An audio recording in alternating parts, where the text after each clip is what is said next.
সকালবেলা মা এসে ডাকবে, বাবা ওঠো। এসে দেখবে আমার শরীর পাথরের মতো শক্ত, বরফের মতো ঠান্ডা হয়ে গেছে। আম্মা জান একটা চিল্লায় বলবে, তোরা কে, কোথায় আছো, আয় আয়, আমার সন্তানের জমিনে বেঁচে নেই। বাবায় কান্না করবে, আবার কলিজার টুকরা সন্তানটা নাই। কেউ যাবে মসজিদের ইমামের খুঁজতে, তাড়াতাড়ি আসো। আমার জানা সন্তানের জানাজা না পড়ায় কোথাও যাবেন না ইমাম সাহেব। কেউ যাবে কবরে কবর খনন করতে, কেউ যাবে বাঁশ বাগানে বাঁশ কাটার জন্য। আবার দেখবা ঘরের পাশে একদল পানি গরম করতেছে, তোমার গরম পানি দিয়ে গোসল করানোর জন্য।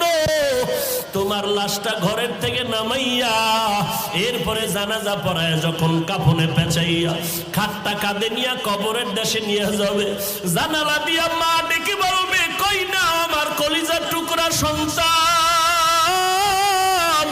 আমার এখন কে মায়া করিয়া আম্মু বলে ডাকবে, আমার এখন কে মোহাব্বত করে আব্বু বলে ডাক দিবে।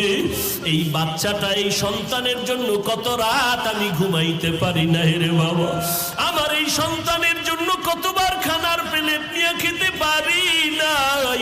এরে আল্লাহর বান্দার, এই জায়গায় কি এমন কেউ নাই যার মা নাই, বাবাও নাই? এতিমের মতো বসে আছো, চোখের পানি ছেড়ে মা বাবার জন্য কি দোয়া করতে পারো না?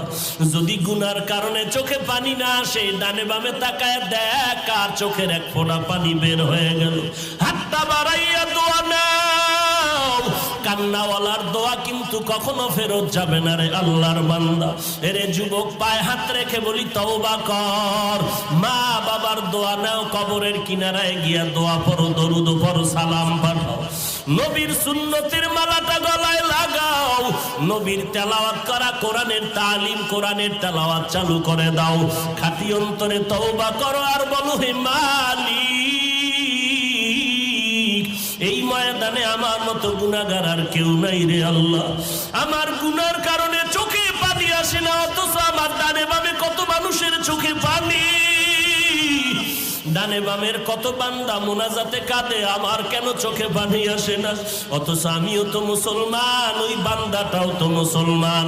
আসলে গুনার কারণে দিলটা শক্ত, চোখে পানি আসে না। আল্লাহর কাছে তাওফিক চাও, হে আল্লাহ, কান্নাওয়ালা চক্ষু দান করো।